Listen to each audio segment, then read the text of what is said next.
Hey, and welcome back to the Choose to Think podcast. I'm Victoria, and I couldn't thank you enough for pressing play on another week's episode. We are continuing with our Choose to Think About Your Physical Health series that we started a couple of weeks ago. These episodes drop every Monday through the year.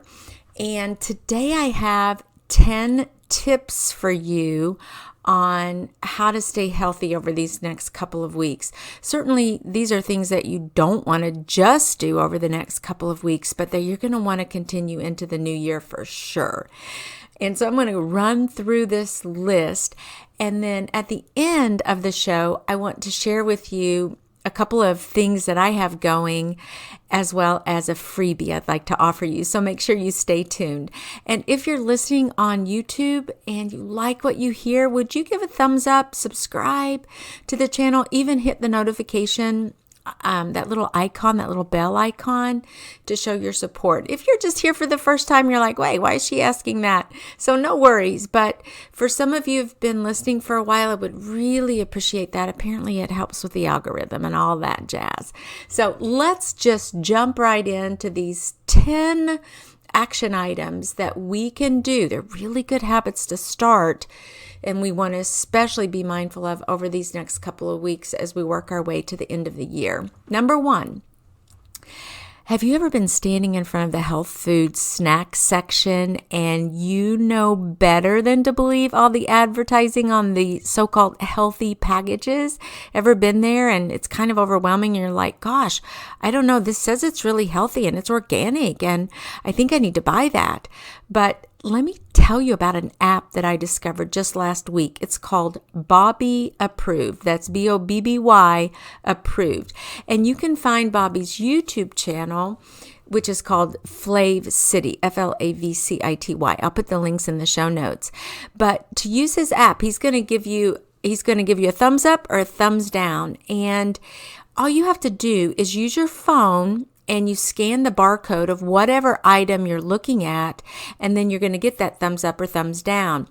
This guy's really good. He's considering a whole lot of factors to give the thumbs up or thumbs down, like all the additives, the saturated fat, the sodium, the added sugars, the amount of processing in a particular packaged item that you're looking at. So keep in mind, the fewer the ingredients, the better. But be really careful with all that food that you think is healthy, but probably has stuff thrown in that neither you nor I could even pronounce. Number two, do you want many of the benefits of wine, but you don't want the alcohol? You don't want that in your body and in your brain and all that? Try organic grape juice instead. Pour a bit into a wine glass and voila.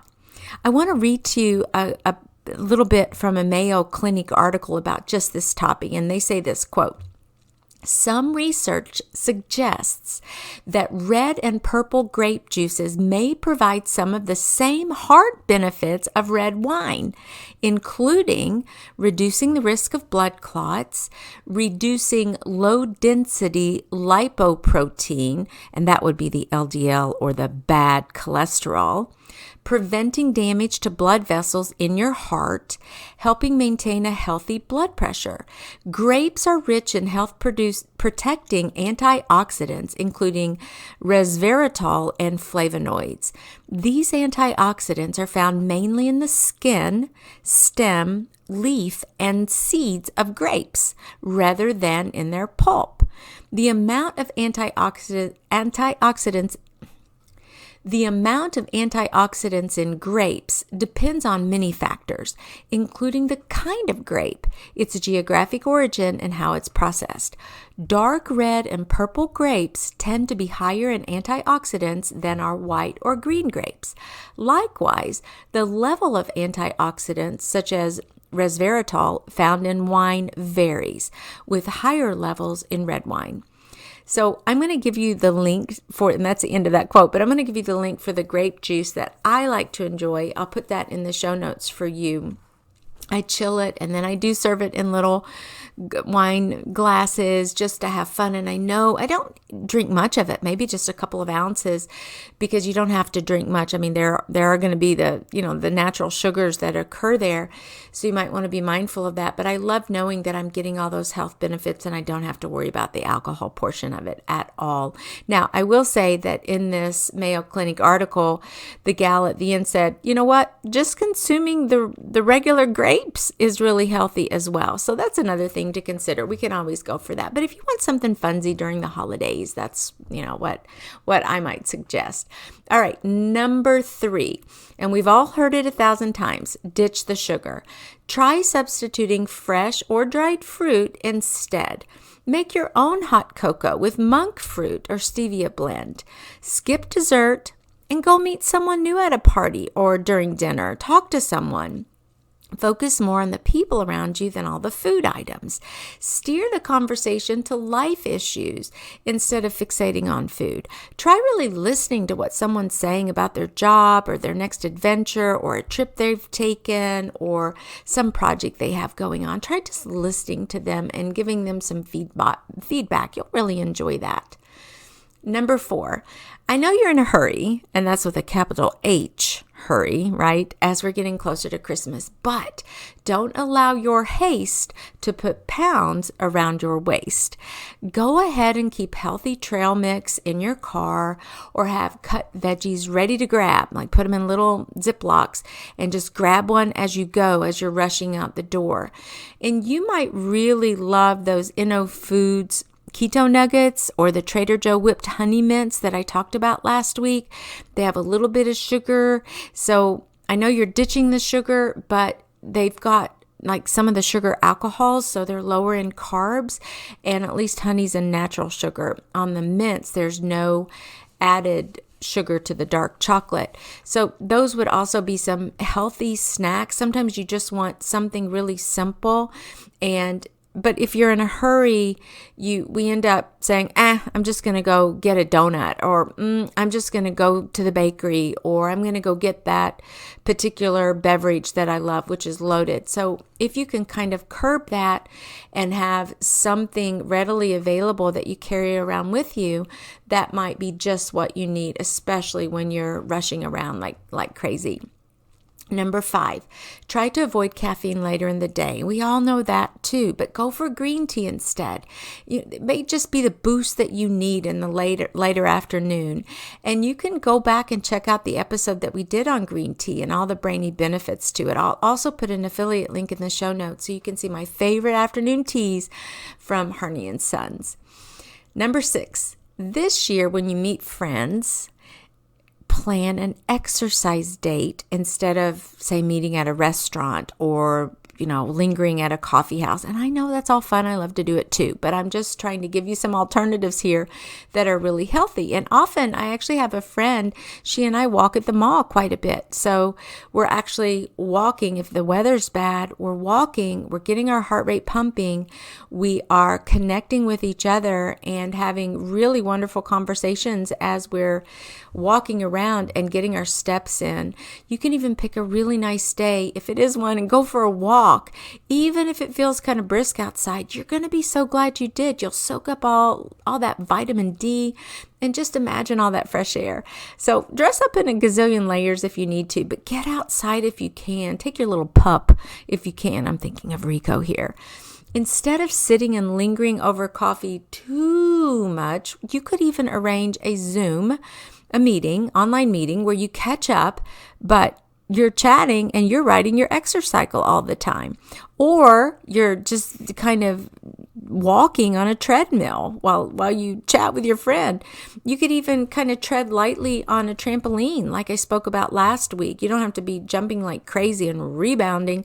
You could just be walking in place. But the point is that you're trying to double dip with your social life and your health life as much as possible. It will be good for you and your friend. Number 7, I know you've heard this too, but when you order a meal at a sit-down restaurant, ask the waiter to bring your to-go box with your meal.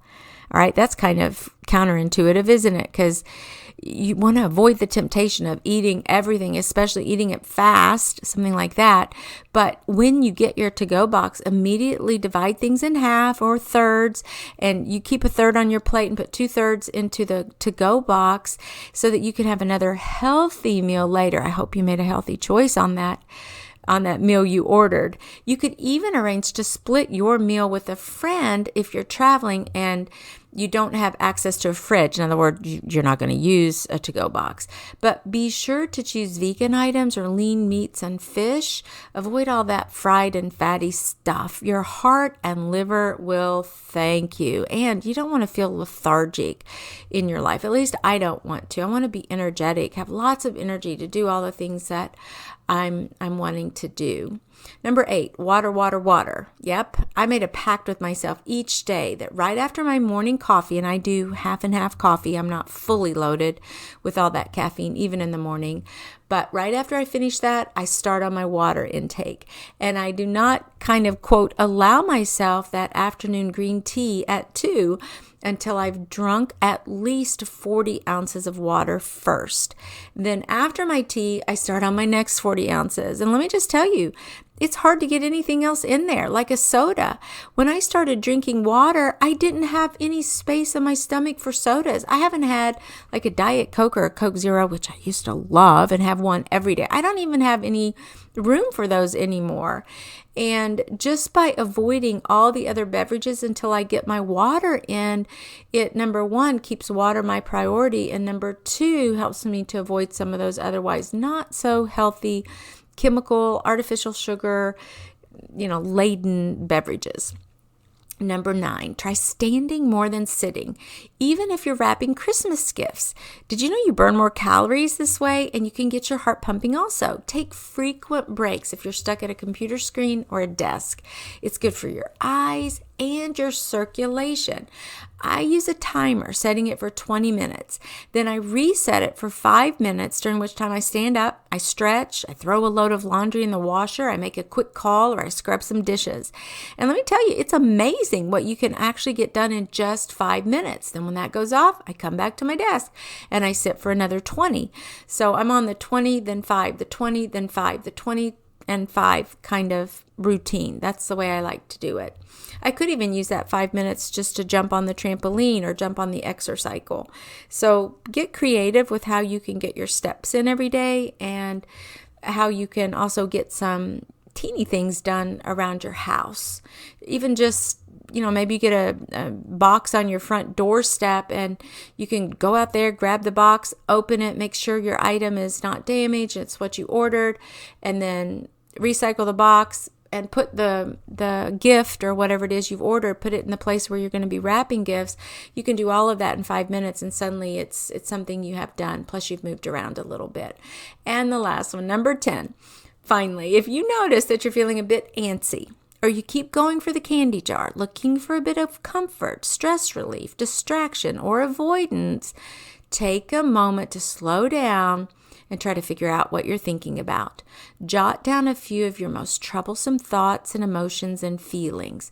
Sit down and make a can control and can't control list. And then once you look at what you can't control, you're going to kind of let those items go, and you're going to shift your thoughts and your emotional energy onto what you actually can control. Invite God into this process. Surrender your worries to Him. He tells us that His yoke is easy and light, and we want to be yoked with Him, especially during exceptionally busy seasons of our life like the holidays. And also, go easy on yourself. Remember to speak to yourself just like you would speak to a dear friend. Lower your expectations a bit this year. So what if you didn't get the gift that you actually wanted to buy for Aunt Lucy? Just allow yourself to be human. So what if that dessert you were going to take, or the healthy blah blah that you were going to make for the big office party was a flop and didn't turn out? So what? Just be human and focus on what really matters most. that you have the Holy Spirit with you as your comforter and your guide, and that Jesus Christ took the nail for you, and that there's nothing you could do to outrun His grace, His mercy, and His love for you. So take a deep breath, reprioritize, and pray. Believe me, these are things that, yes, they're good for your emotional health, but they're also so good for your physical health as well. And this may be a difficult season for you for a lot of reasons, but you're not alone. So be encouraged by these 10 little tips to help you navigate this season in the making healthy choices and really being on your game, but also going easy on yourself if you're like, no, I'm just not, I don't have the energy even for that. I know how that is too. I've had seasons of my life just like that, which is one of the reasons I wrote a devotional for you. Because if you're looking for a really awesome gift for yourself or for a loved one and you're stumped on what to get them, please get your copy of my 365-day devotional called Choose to Think. Find peace, joy, hope, health, and freedom every day. What better way to start 2022 than by digging into God's Word daily through a scripture passage, by encouraging your heart with an I choose affirmation that you can kind of meditate on that day, by reading a passage, something to illustrate the point and to tie into the scriptural passage, by answering some reflection questions in your journal, and then by praying. That's kind of the way this is laid out. This devotional is laid out. Each day is designed to be completed in about 5 to 10 minutes. And yep, the link is in the show notes. And also, did you get your free copy of the Ultimate Christmas Survival Guide?